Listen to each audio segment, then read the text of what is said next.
Hi, ನಾನು ದೀಪಕ್.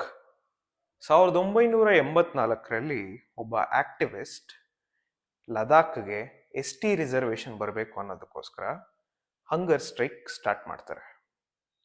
ಏಕೆಂದರೆ ಲದಾಖಲ್ಲಿ ತುಂಬ ಜನ ಟ್ರೈಬ್ಸೇ ಆಗಿರೋದ್ರಿಂದ ಅವರ ಬೇಡಿಕೆ ಬಂದು ST ರಿಸರ್ವೇಶನ್ ಬರಬೇಕು ಲದಾಖ್ಗೆ ಅನ್ನೋದಾಗಿರುತ್ತೆ. ಆ ಹಂಗರ್ ಸ್ಟ್ರೈಕ್ ಸ್ಟಾರ್ಟ್ ಮಾಡಿ 5 ದಿನಗಳ ನಂತರ ಅವಾಗಿನ ಪ್ರಧಾನಮಂತ್ರಿ ಇಂದಿರಾ ಗಾಂಧಿ ಡೆಲ್ಲಿಯಿಂದ ಲದಾಖ್ಗೆ ಬಂದು ಅವರ ಹಂಗರ್ ಸ್ಟ್ರೈಕ್ನ ಬ್ರೇಕ್ ಮಾಡ್ತಾರೆ. ಈ ಹಂಗರ್ ಸ್ಟ್ರೈಕ್ ಬ್ರೇಕ್ ಮಾಡಿ 5 ವರ್ಷಗಳ ನಂತರ ಲದಾಖ್ಗೆ ST ರಿಸರ್ವೇಶನ್ ಬರುತ್ತೆ. ಆ ಚಳುವಳಿಕಾರರಿದ್ದಾರಲ್ಲ, ಆ ಆಕ್ಟಿವಿಸ್ಟ್, ಅವರ ಹೆಸರು ಸೋನಮ್ ವ್ಯಾಂಗ್ಯಾಲ್. ಅವರ ಮಗ ಸೋನಮ್ ವಾಂಗ್ಚುಕ್. ಲದಾಖಲ್ಲಿ 1966ರಲ್ಲಿ ಇವರ ಜನನ. ಸೊ ಇವರು ಸ್ಕೂಲ್ ಡೇಸಲ್ಲಿ ಅಷ್ಟೊಂದು ಬ್ರಿಲಿಯಂಟ್ ಸ್ಟೂಡೆಂಟ್ ಅಲ್ಲ, ಎಲ್ಲ ಟೀಚರ್ಸು ತುಂಬಾ ವೀಕ್ ಆಗಿದ್ದಾರೆ, ಇವರು ಓದೋಕ್ಕೆ ಅಷ್ಟೊಂದು ಬರಲ್ಲ ಇವರಿಗೆ ಅಂತಾನೆ ಹೇಳಿದ್ ಜಾಸ್ತಿ. ಸೊ ಇವ್ರ ತಾಯಿ ಒಂದಿನ ಕೂರಿಸ್ಕೊಂಡು, ಇಲ್ಲಪ್ಪ ನೀನು ಓದಲಿಲ್ಲ ಅಂದರೆ ಏನು ಜೀವನದಲ್ಲಿ ಏನು ಮುಂದೆ ಬರೋದಕ್ಕಾಗಲ್ಲ ಅನ್ನೋಂಥದ್ದು ಹೇಳಿದಂಥ ಸಮಯದಲ್ಲಿ ಇವರು ಆ ಸಿಲೆಬಸ್ನ ಎಷ್ಟು ಬಾಯ್ಪಾಠ ಮಾಡ್ತಾರೆ ಅಂದರೆ, ಅವರ ಮುಂದೆ ಫ್ಯೂಚರ್ ಡಿಗ್ರಿ ಮಾಡಿದ್ದು national institution of technology NIT ಶ್ರೀನಗರಲ್ಲಿ ಮೆಕ್ಯಾನಿಕಲ್ ಇಂಜಿನಿಯರಿಂಗ್ ಮುಗಿಸ್ತಾರೆ. ಅದಾದಮೇಲೆ ಮಾಸ್ಟರ್ಸ್ಗೆ ಫ್ರಾನ್ಸ್ಗೆ ಹೋಗಿ ಅಲ್ಲಿ ಸಸ್ಟೈನಬಲ್ ಆರ್ಕಿಟೆಕ್ಚರ್ ಅನ್ನೋಂಥ ಒಂದು ಸಬ್ಜೆಕ್ಟ್ನ ಮಾಡ್ತಾರೆ. ನೆಕ್ಸ್ಟು ಅವರ ಇನೋವೇಷನ್, ಓದೋರು ವಾಪಸ್ ಬರಲೇಬೇಕು ಲದಾಖ್, ಅವ್ರಿಗೆ ಏನಾದರೂ ಕೊಡುಗೆ ಇರಬೇಕು ಅನ್ನೋದಕ್ಕೋಸ್ಕರ ಲದಾಖಲ್ಲಿ ಅವರ ಇನ್ವೆನ್ಷನ್ಸ್ ಹೇಳ್ತಾ ಬರ್ತೀನಿ. ಫಸ್ಟ್ ಇನ್ವೆನ್ಷನ್ ಬಂದು ಐಸ್ ತುಪ್ಪ. ಲದಾಖಲ್ಲಿ ಸಮ್ಮರ್ ಟೈಮಲ್ಲಿ ನೀರೇ ಇರಲ್ಲ, ವೆರಾಸ್ ವಿಂಟರ್ ಟೈಮಲ್ಲಿ ತುಂಬಾ ನೀರು ವೇಸ್ಟ್ ಆಗ್ತಾ ಇರುತ್ತೆ. ಇದನ್ನ ನೋಡಿದಂಥ ಸೋನಮ್ ವಾಂಗ್ಚು ಏನು ಮಾಡ್ತಾರೆ, ಈ ಮೌಂಟೇನ್ ಇರುತ್ತಲ್ಲ, ಈ ಬೆಟ್ಟದ ಮೇಲೆ ಬರ್ತಕ್ಕಂಥ ಎಲ್ಲ ಜರಿ ಏನು ಬರ್ತಾ ಇರುತ್ತೆ ಅದು ಹೋಗಿ ಕೆಳಗಡೆ ಬಂದು ವೇಸ್ಟ್ ಆಗ್ತಾ ಇರುತ್ತೆ ವಿಂಟರ್ ಟೈಮಲ್ಲಿ. ಇವ್ರು ಏನು ಮಾಡ್ತಾರೆ, ಅದನ್ನ ಪೈಪ್ ಮುಖಾಂತರ ಒಂದು ಅಪ್ ಸ್ಟ್ಯಾಂಡ್ ಪೈಪ್, ಇಲ್ಲಿ ನೋಡ್ತಾ ಇದ್ದೀರಲ್ಲ, ಒಂದು ಅಪ್ ಸ್ಟ್ಯಾಂಡ್ ಪೈಪ್ ಮಾಡಿ ಅಲ್ಲಿ ಯಾವಾಗ ನೈಟ್ ಒಂದು 2 ಗಂಟೆ 3 ಗಂಟೆ -20 ಡಿಗ್ರಿ 30 ಡಿಗ್ರಿ ಅಂತ ಹೋದಂಥ ಸಮಯದಲ್ಲಿ ಅದನ್ನ ಆ ನೀರನ್ನ ವ್ಯಾಲ್ವ್ ಓಪನ್ ಮಾಡ್ಬಿಟ್ಟು ನೀರು ಬಿಡಕ್ಕೆ ಸ್ಟಾರ್ಟ್ ಮಾಡ್ತಾರೆ. ಸೊ ಆ ನೀರು ಏನಾಗುತ್ತೆ, ಮಂಜಾಗಿ ಕಲೆಕ್ಟ್ ಆಗ್ಬಿಟ್ಟು ಒಂದು ಕೋನ್ ರೀತಿಯಲ್ಲಿ ಆಗುತ್ತೆ. ಸೊ ಎಷ್ಟು ಲಕ್ಷ ಅಂದರೆ ಆಲ್ಮೋಸ್ಟ್ 2.5 ಲಕ್ಷ ಲೀಟ್ರಷ್ಟು ನೀರು ಅಕ್ಯುಮುಲೇಟ್ ಆಗುತ್ತೆ ಸ್ನೋ ಆಗಿ. ಸೊ ಇದು ಲೇಟರ್ ಆನ್ ಸ್ಟೇಜಸಲ್ಲಿ, ಅಂದರೆ ಸಮ್ಮರ್ ಬರ್ತಕ್ಕಂಥ ಸಮಯದಲ್ಲಿ ಇದಿಷ್ಟೂ ಕರಗಿ ಫಾರ್ಮರ್ಸ್ಗೆ ನೀರಾಗಿ ಹರಿಯುತ್ತೆ. ಜೈ ಜವಾನ್ ಜೈ ಕಿಸಾನ್ ಕೇಳೇ ಇರ್ತೀರ, ಇದು ಜೈ ಕಿಸಾನ್ ಆಯ್ತಾ, ಜೈ ಜವಾನ್ ಹೇಳ್ತೀನಿ. ಟೆಂಟ್. ಲದಾಖ್ ಬಂದು 2 ಡಿವಿಷನ್ ಆಗಿರೋದ್ರಿಂದ, ಒಂದು ಲೇ, ಇನ್ನೊಂದು ಕಾರ್ಗಿಲ್, ಈ 2 ಡಿವಿಷನ್ ಆಗಿರೋದ್ರಿಂದ ಲೇಕ್ ಕೊಡ್ಬೇಕಾಗಿರ್ತಕ್ಕಂಥ ಕೊಡುಗೆ ಐಸ್ ಸ್ತೂಪ, ಕಾರ್ಗಿಲ್ಗೆ ಏನೋ ಕೊಡ್ಬೇಕಲ್ಲ, ಸೋಲ್ಜರ್ಸ್ಗೆ ಏನೋ ಮಾಡ್ಬೇಕಲ್ಲ ಅಂತ ಅಂದ್ಬಿಟ್ಟು ಆದಂಥದ್ದು ಸೋಲಾರ್ ಟೆಂಟ್. ಏನು ಈ ಸೋಲಾರ್ ಟೆಂಟು ಅಂದರೆ, ಆಚೆ 20-25 ಡಿಗ್ರಿ -25 ಡಿಗ್ರಿ ಇದ್ರೂ ಒಳಗಡೆ +15-16 ಡಿಗ್ರೀಸ್ ಇರುತ್ತೆ. ಇದು ಅವರ ಇನೋವೇಷನ್. ಹೀಗೆ ಹಲವಾರು ತುಂಬಾನೇ ಇನೋವೇಷನ್ಸ್ ಮಾಡಿದ್ದಾರೆ. ಅದರಲ್ಲಿ ಸ್ಕೂಲ್ಸ್ ಮಾಡಿರ್ಬೋದು. ಆ ಸ್ಕೂಲ್ಸ್ ಹೇಗೆ ವರ್ಕ್ ಆಗುತ್ತೆ ಅಂದರೆ, ಎಲ್ಲ ಸ್ಟೂಡೆಂಟ್ಸು ಅಲ್ಲಿ ಬುಕ್ಕನ್ನು ಮಾತ್ರ ಓದಿ ಬಾಯ್ಪಾಠ ಮಾಡೋದಿಲ್ಲ, ಅಲ್ಲಿ ಲ್ಯಾಬ್ ಥರ ವರ್ಕ್ ಆಗುತ್ತೆ ಆ ಸ್ಕೂಲು. ಸೋನಮ್ ವಾಂಗ್ಚು ಇಲ್ಲಿವರೆಗೂ 6 ಪ್ರೊಟೆಸ್ಟ್ಗಳನ್ನ ಮಾಡಿದ್ದಾರೆ, ಸ್ಟಾರ್ಟಿಂಗ್ ಫ್ರಮ್ 2021. ಯಾಕೆ 2021ಅಲ್ಲಿ ಏನಾಯಿತು ಅಂತ ಅಂದರೆ, ಆರ್ಟಿಕಲ್ 370ನ ತೆಗೆದಾಕ್ತಾರೆ, ಲದಾಖ್ನ ಯೂನಿಯನ್ ಟೆರಿಟರಿ ಅಂತ ಅನೌನ್ಸ್ ಮಾಡ್ತಾರೆ.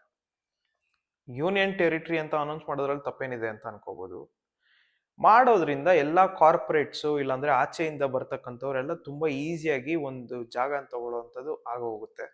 ಸೊ ಲದಾಖ್ ಕಲ್ಚರ್ ಇಲ್ಲ ಅಂದರೆ ಲದಾಖ್ ಬಂದು ತುಂಬ ಫ್ರೆಜೈಲ್ ಆಗಿರ್ತಕ್ಕಂಥ ಎನ್ವೈರ್ನ್ಮೆಂಟ್ ಅದು.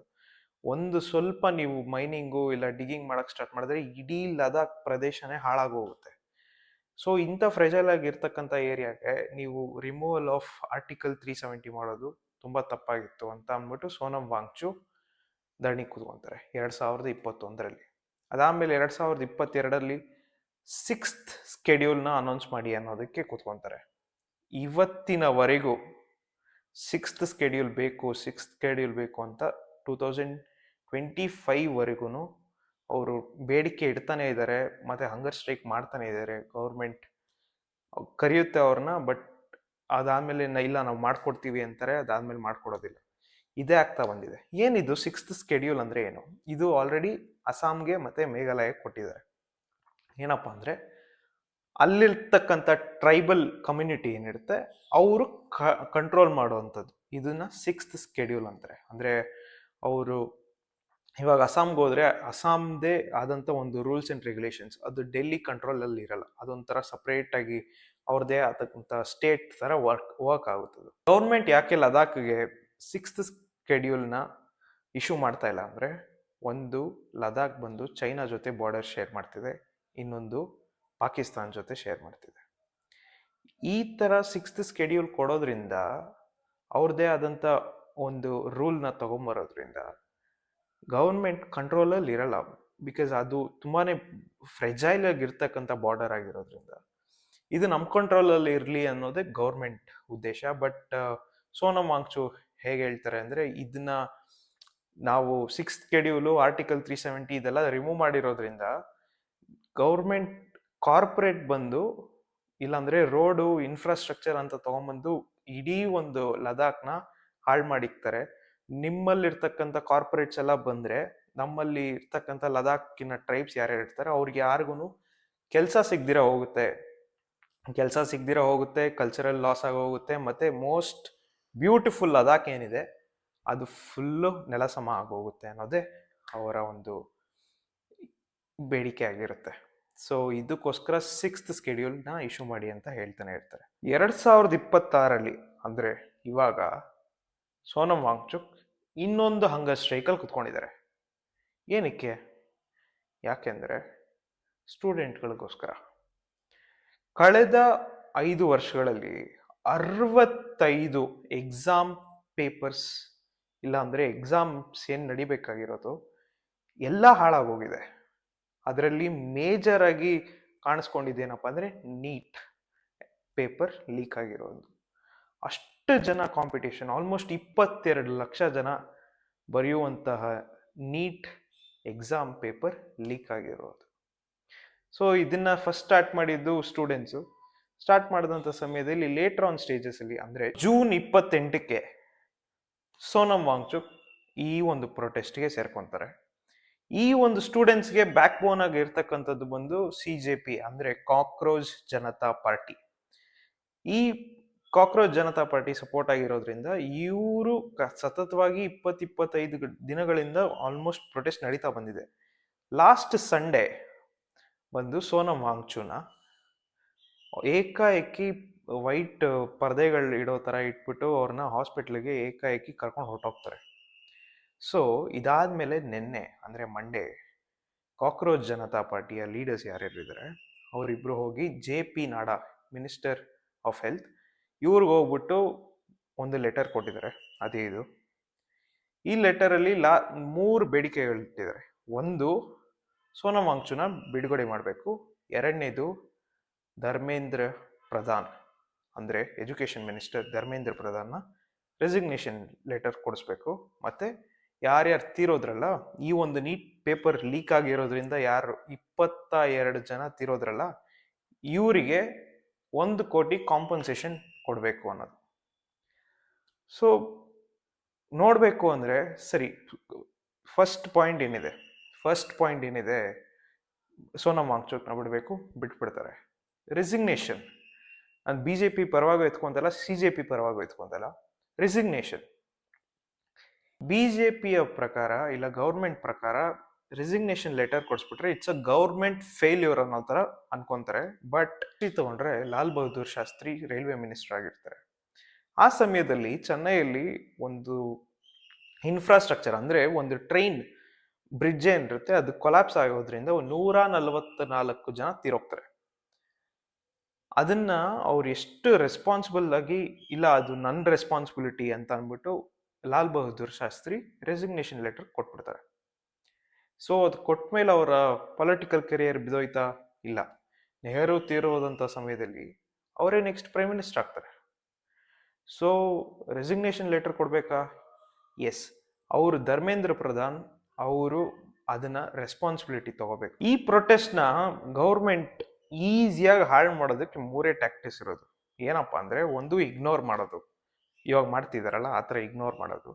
ಇಲ್ಲ ಅಂದ್ರೆ ಇದಕ್ಕೊಂದು ಕ್ರಿಮಿನಲ್ ಫೇಸ್ ತರ ತೋರಿಸೋದು, ಇವಾಗ ಇವರೆಲ್ಲ ಇಂಡಿಯಾ ಅಗೇನ್ಸ್ಟ್ ಆಗಿದ್ದಾರೆ ಅನ್ನೋ ತರ ತೋರಿಸೋದು. ಇನ್ನೊಂದು, ಬೇರೆ ಪಾರ್ಟಿಗಳೆಲ್ಲ ಇವ್ರ ಜೊತೆ ಸೇರ್ಕೊಂಡು ಇಲ್ಲ ನಾವು ನಿಮ್ ಜೊತೆ ಇದೀವಿ ನಾವು ಅಂತ ಅನ್ಬಿಟ್ಟು ಅವರ ಒಂದು ಪೊಲಿಟಿಕಲ್ ಫೇಸಸ್ನ ಓಪನ್ ಮಾಡೋದು. ಸೊ ಹಿಂಗ್ ಮಾಡಿ ಅದ ಕೋರ್ ಏನಿದೆ, ಕೋರ್ ಅನ್ನೋದು ಸ್ಟೂಡೆಂಟ್ಸಿಗೆ ದ್ರೋಹ ಆಗ್ತಿದೆ. ಆ ಕೋರ್ ಅನ್ನೋದೇನಿದೆ ಅದನ್ನ ಮರ್ತೇ ಹೋಗ್ತಾರೆ over the period of time. ತುಂಬಾ ಇನ್ನೊಂದು ತಿಂಗಳಾಗ್ತಿದ್ದಂಗೆ ಈ ಪ್ರೊಟೆಸ್ಟ್ ಅನ್ನೋದು ನಡೀತು ಅನ್ನೋದೇ ಮರ್ತೋಗ್ತಾರೆ ಜನ.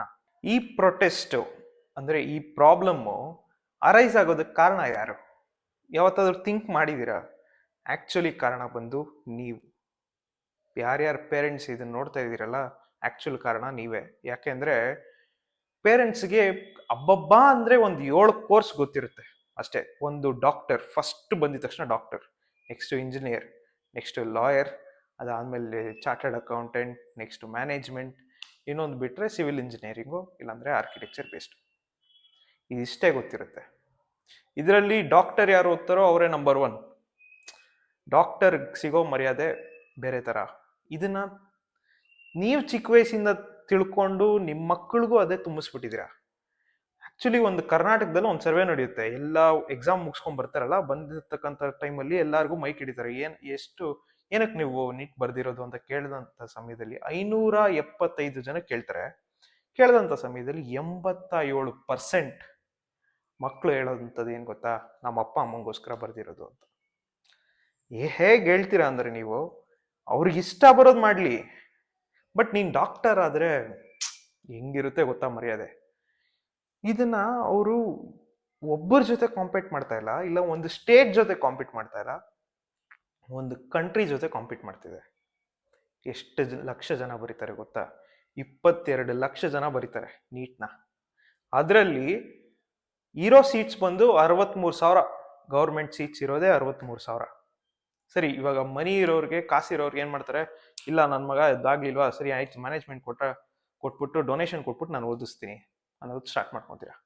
ರಿಪೋರ್ಟ್ ಪ್ರಕಾರ ಪ್ರತಿ ವರ್ಷ 37,000 ಸ್ಟೂಡೆಂಟ್ಸ್ ಈ ಒಂದು ನೀಟ್ನ ಕ್ರ್ಯಾಕ್ ಮಾಡೋಕ್ಕಾಗಿಲ್ಲ, ನನ್ನ ಜೀವನದಲ್ಲಿ ಏನು ಮಾಡೋಕ್ಕೆ ಆಗಿಲ್ಲ ಅನ್ನೋದು 37,000 ಜನ ಸ್ಟೂಡೆಂಟ್ಸು ಈ ಒಂದು ಮೆಂಟಲ್ ಇಶ್ಯೂಲಿದ್ದಾರೆ. ಗೊತ್ತಾ ನಿಮಗೆ? ಈ ಒಂದು ಇದನ್ನ ಯಾರು ಸ್ಟಾರ್ಟ್ ಮಾಡಿದ್ರು? ಪೇರೆಂಟ್ಸ್ ನೀವೇ. ನಿಮ್ಮಲ್ಲಿರ್ತಕ್ಕಂಥ ಸ್ಟಬನ್ನೆಸ್, ಇಲ್ಲ ನನ್ನ ಮಗ ಮಾಡ್ಲೇಬೇಕು, ಅವನಿಗೇನು ಇಂಟ್ರೆಸ್ಟ್ ಇದೆ, ಅವ್ನು ಕೇಪಬಲ್ ಇದಾನೋ ಇಲ್ವೋ, ಅಷ್ಟು ಜನದ ಮುಂದೆ ಕಾಂಪೀಟ್ ಮಾಡೋಕ್ಕಾಗುತ್ತೋ ಇಲ್ವೋ ಅಂತ ಅನ್ನೋದು ಪ್ರಶ್ನೆನೇ ಮಾಡ್ಕೊಳ್ಳಲ್ಲ. ಏನಂತ ಬಂದ್ಬಿಡುತ್ತೆ, ಓ ನನ್ನ ಮಗ ಏನು ಓದಲ್ಲ ಅಂತಿದ್ದೀರಾ, ನಮ್ಮ ಮಗನ ಕೈಲೆಲ್ಲ ಆಗುತ್ತೆ, ನನ್ನ ಮಗಳ ಕೈಲೆಲ್ಲ ಆಗುತ್ತೆ, ನಮ್ಮ ಮಕ್ಕಳು ಮಾಡ್ತಾರೆ. ಅವ್ರ ಇಂಟ್ರೆಸ್ಟ್ ಎಲ್ಲ ಕೇರೆ ಮಾಡಲ್ಲ. ಫಸ್ಟ್ ಹೇಳೋದು, ನೀನು ಏನಾದ್ರೂ ಆಗು ಬಟ್ ಡಾಕ್ಟರ್ ಆದ್ರೆ ಸೂಪರ್ ಆಗಿರುತ್ತೆ ಅನ್ನೋ ತರ ಹೇಳ್ತೀರಾ ಹೊರತು ನಿಮ್ಗೆ ಏನ್ ಇಷ್ಟ ಬರುತ್ತೋ ಅದನ್ನ ಆಗಿ ಅಂತ ಯಾವತ್ತೂ ಹೇಳಲ್ಲ. ಈ ಒಂದು 7 ಕೋರ್ಸಸ್ ಏನ್ ಹೇಳಿದೆ, ಈ 7 ಕೋರ್ಸಸ್ ಬಿಟ್ಟು ಇನ್ನೂ 250 ಕೋರ್ಸ್ಗಳಿದೆ. ಈ ಡಾಕ್ಟರ್ ಅಲ್ಲಿ ನಂಬರ್ 1 ಡಾಕ್ಟರ್ ಏನ್ ದುಡಿತಾರೋ ಅದ್ರಲ್ಲಿ 250 ಕೋರ್ಸ್ ಇದಾವಲ್ಲ, ಇದರಲ್ಲಿ ಒಂದು 50 ಕೋರ್ಸು ಈ ಡಾಕ್ಟರ್ ನಂಬರ್ 1 ಡಾಕ್ಟರ್ ಏನ್ ದುಡಿತಾರೋ ಇದು ಇವ್ರು 50 ಕೋರ್ಸ್ ಅಲ್ಲಿ ಇರ್ತಕ್ಕಂಥವ್ರು ಬೇಸಿಕ್ ಆಗಿ ದುಡಿತಾರೆ. ನೀಟ್ ಪೇಪರ್ ಲೀಕ್ ಯಾಕಾಗುತ್ತೆ? ನನ್ನ ಮಗ ಇವಾಗ ನೀಟ್ ಕ್ರ್ಯಾಕ್ ಮಾಡಿ ಎಂಟ್ರಿ ಆಗಲಿಲ್ಲ ಅಂದರೆ ಡೊನೇಷನ್ ನಾನು 5 ಕೋಟಿ ಕಟ್ಟಬೇಕು ಅಲ್ವಾ? ಸೊ ಅದ್ರ ಬದಲಾಗಿ ನೀಟ್ ಪೇಪರ್ ಏನಿದೆ ಅದನ್ನು ಲೀಕ್ ಮಾಡಿಸ್ಕೊಂಡು ತೆಗೆಸ್ಕೊಂಡು ನಾನು ಅವ್ನಿಗೆ 1 ಕೋಟಿ ರೂಪಾಯಿ ಕೊಡ್ತೀನಿ. ಯಾರು ಸಪ್ಲೈ ಮಾಡ್ತಾನೋ ಅವ್ನಿಗೆ 1 ಕೋಟಿ ರೂಪಾಯಿ ಕೊಡ್ತೀನಿ. ಆ ಸಪ್ಲೈ ಮಾಡೋರು ಯಾವುದೋ ಅಫಿಷಿಯಲ್ಸ್ ಆಗಿರ್ತಾರೆ. ಆ ಅಫಿಷಿಯಲ್ಸ್ಗೆ ಏನಪ್ಪಾ ಅಂದರೆ 10 ವರ್ಷ ದುಡಿಯೋದನ್ನ ನಾನು ಒಂದೇ ಒಂದು ಪೇಪರ್ ಲೀಕ್ ಮಾಡೋದ್ರಿಂದ ಒಬ್ಬರಿಂದ ದುಡಿತೀನಿ ಅನ್ನೋದು ಅವರಿಗೆ. ಸೊ ಇದು ಡಿಮ್ಯಾಂಡ್ ಎಷ್ಟು ದೊಡ್ಡದಾಗಿರುತ್ತೋ ಸಪ್ಲೈ ಕೂಡ ಅಷ್ಟೇ ದೊಡ್ಡದಾಗಿರುತ್ತೆ ಅಲ್ವಾ? ಸೊ ಇಲ್ಲಿ ಆ ಪೇರೆಂಟ್ಸ್ ಯಾರ್ಯಾರು ಇಸ್ಕೊಂತಿದಾರಲ್ಲ, ಕಾಸು ಕೊಟ್ಬಿಟ್ಟು ಅಷ್ಟು ಕಾಸು ಕೊಟ್ಬಿಟ್ಟು ನೀವು 5 ಕೋಟಿ ಉಳಿಸ್ಬೇಕು ಅಂತ ಏನು ಇಸ್ಕೊಂತಿದ್ದೀರಲ್ಲ, ನೀವು ಆಲ್ಮೋಸ್ಟ್ 1 ಲಕ್ಷದಿಂದ 2 ಲಕ್ಷ ಸ್ಟೂಡೆಂಟ್ಸ್ ಲೈಫ್ನ ಹಿಂದೆ ತಳ್ತಾ ಇದ್ದೀರಾ. ಒಬ್ಬ ಸ್ಟೂಡೆಂಟ್ ಒಂದು ಸೀಟ್ ಸಿಕ್ಕಿದ್ರೆ ಆಲ್ಮೋಸ್ಟ್ 1-1.5 ಲಕ್ಷ ಜನ ಮತ್ತೆ ರಿಪೀಟ್ ಮಾಡ್ತಿದ್ದಾರೆ ಅಷ್ಟು, ಆ ಒಂದೇ ಒಂದು ಸೀಟ್ಗೋಸ್ಕರ. ಇದು ನೆವರ್ ಎಂಡಿಂಗ್ ಪ್ರೊಟೆಸ್ಟ್. ಇದನ್ನ ಒಂದು ಕನ್ಕ್ಲೂಷನ್ ಬರಬೇಕು ಅಂದ್ರೆ ಪೇರೆಂಟ್ಸ್ ಫಸ್ಟ್ ನೀವು ಕನ್ಕ್ಲೂಷನ್ಗೆ ಬನ್ನಿ. ನಿಮ್ಮ ಮಕ್ಳಿಗೆ ಏನು ಮಾಡಬೇಕೋ ಅದನ್ನು ಮಾಡ್ಸಕ್ಕೆ ಬಿಡಿ. ಇಲ್ಲಾಂದರೆ ಮತ್ತೆ ಇವಾಗ ಅಲ್ಲಿ ನಿಂತ್ಕೊಂಡಿದಾರಲ್ಲ ಅವರು ನಿಮ್ಮ ಮಕ್ಕಳು. ನೆಕ್ಸ್ಟು ಇಲ್ಲ ನನ್ನ ಮಕ್ಕಳಲ್ಲ, ನನ್ನ ಮಕ್ಳಿಗೆ ಆ ಥರ ಎಲ್ಲ ಗತಿ ಬರಲ್ಲ, ನನ್ನ ಮಗ ಸ್ಟ್ರೈಟಾಗಿ ಏನಾದರೂ ಪಾಸ್ ಮಾಡ್ಕೊಂಡು ಬಂದ್ಬಿಡ್ತಾನೆ, ಒಂದಿನ ಬರುತ್ತೆ ಆವಾಗೂ ನೀಟ್ ಪೇಪರ್ ಲೀಕ್ ಆದರೆ ನಿಮ್ಮ ಮಗ ಹೋಗಿ ನಿಂತ್ಕೊಳ್ಳೋ ಸಾಧ್ಯತೆ ಇರುತ್ತೆ. ಪೇರೆಂಟ್ಸ್ ಆದಷ್ಟು ನಿಮ್ಮ ಸ್ಟಬನ್ನೆಸ್ ಬಿಟ್ಟು, ನಿಮ್ಮ ಈಗೋನ ಬಿಟ್ಟು, ನಿಮ್ಮ ಮಕ್ಳಿಗೆ ಏನು ಬೇಕೋ, ಅವ್ರು ಏನು ಇಂಟ್ರೆಸ್ಟ್ ಇದ್ದಾರೋ ಅದನ್ನು ಮಾಡೋದಕ್ಕೆ ಬಿಡಿ ಅಂತ ಹೇಳ್ತಾ, ಅಲ್ಲೆಲ್ಲ ಏನು ಪ್ರೊಟೆಸ್ಟ್ ಮಾಡ್ತಿದ್ದಾರಲ್ಲ ಅವರೆಲ್ಲ ನಿಮ್ಮ ಮಕ್ಕಳು, ಇದು ನಮಗೆ ಸಂಬಂಧಪಟ್ಟಿದ್ದಲ್ಲ ಅಂತ ಅನ್ಕೊಳಕ್ಕೆ ಹೋಗ್ಬಿಡಿ. ಒಂದಿನ ನಿಮಗೂ ಬರುತ್ತೆ, ನಿಮ್ಮ ಮನೆವರೆಗೂ ಬರುತ್ತೆ, ಆವಾಗ ನಿಮ್ಗೆ ಗೊತ್ತಾಗುತ್ತೆ ಅದ್ರ ಕಷ್ಟ. ಸೊ ಇವಾಗ ಯಾರ್ಯಾರು ಪೇರೆಂಟ್ಸ್ ಬಂದು ಲೀಕ್ ಮಾಡಿಸ್ಕೊಂಡು ಅದನ್ನು ಕಾಸು ಕೊಟ್ಬಿಟ್ಟು ಖರೀದಿ ಮಾಡ್ತಿದ್ದಾರೋ ಅವರಿಗೆಲ್ಲ ಹೇಳೋದು ಒಂದೇ, ನೀವು ಒಬ್ಬರು ನಿಮ್ಮ ಮಗನ ನಿಮ್ಮ ಸ್ವಾರ್ಥತನಕ್ಕೆ ನೀವು ಅದನ್ನು ಕೊಂಡ್ಕೊತಾ ಇದ್ದೀರಾ. ವೆರಸ್ ಅಲ್ಲಿ ಆಲ್ಮೋಸ್ಟ್ 1-2.5 ಲಕ್ಷ ಜನದ್ದು ಲೈಫ್ ಹಾಳಾಗೋಗ್ತಿದೆ. CJP ಕೇಳಿರ್ತಕ್ಕಂಥ ಎರಡನೇ ವಿಷಯ ಏನಪ್ಪ ಅಂದರೆ, Dharmendra Pradhan education minister resign ಮಾಡಬೇಕು ಅನ್ನೋದು. As a captain he has to take that responsibility and he has to do that resign ಅಂತ. ಈ ಒಂದು ಹಂಗರ್ ಸ್ಟ್ರೈಕಲ್ಲಿ ಇನ್ನೊಂದು ಬೇಜಾರಿನ ಸಂಗತಿ ಏನಪ್ಪ ಅಂದರೆ, ಯಾರ್ಯಾರು CJP ಇಲ್ಲ ಅಂದರೆ ಆ ಕಾರ್ಯಕರ್ತರು ಯಾರ್ಯಾರು ಇರ್ತಾರೆ, ಮೇಲೆ ಇರ್ತಕ್ಕಂಥ ಸೋನಂ ವಾಂಗ್ಚು ಹಂಗರ್ ಸ್ಟ್ರೈಕಲ್ಲಿ ಇರಬೇಕಾದ್ರೆ ಕೆಳಗಡೆ ಇರ್ತಕ್ಕಂಥವ್ರು ಆರಾಮಾಗಿ ಅವ್ರವ್ರು ಊಟ ಮಾಡ್ಕೊಂಡಿದ್ದಾರೆ. ಸೋನಂ ವಾಂಗ್ಚು ಸ್ವತಃ ಅವರೇ ಏನು ಹಿಂಗೆ ತಿಂತಾ ಇದ್ದೀರಲ್ಲ, ನನಗೆ ಅಷ್ಟು ಬೇಜಾರಾಗ್ತಿದೆ ಅನ್ನೋದನ್ನ ಹೇಳಿದ್ದಾರೆ. ಸೊ ಆದಷ್ಟು ಇದಕ್ಕೆ ಸಪೋರ್ಟ್ ಮಾಡಿ ಅಂತ ಹೇಳ್ತಾ, ಕರೆಕ್ಟ್ ವೇಲ್ ಸಪೋರ್ಟ್ ಮಾಡೋಣ, ಇದಕ್ಕೆ ಒಂದು ಒಳ್ಳೆ ನ್ಯಾಯ ತರಿಸೋಣ ಅಂತ ಹೇಳ್ತಾ, ಇಷ್ಟ ಆಗಿದ್ದಲ್ಲಿ ಲೈಕ್, ಶೇರ್ ಆ್ಯಂಡ್ ಸಬ್ಸ್ಕ್ರೈಬ್ ಆದಷ್ಟು ಶೇರ್ ಮಾಡೋದಕ್ಕೆ ಟ್ರೈ ಮಾಡಿ. Thank you so much. Signing of.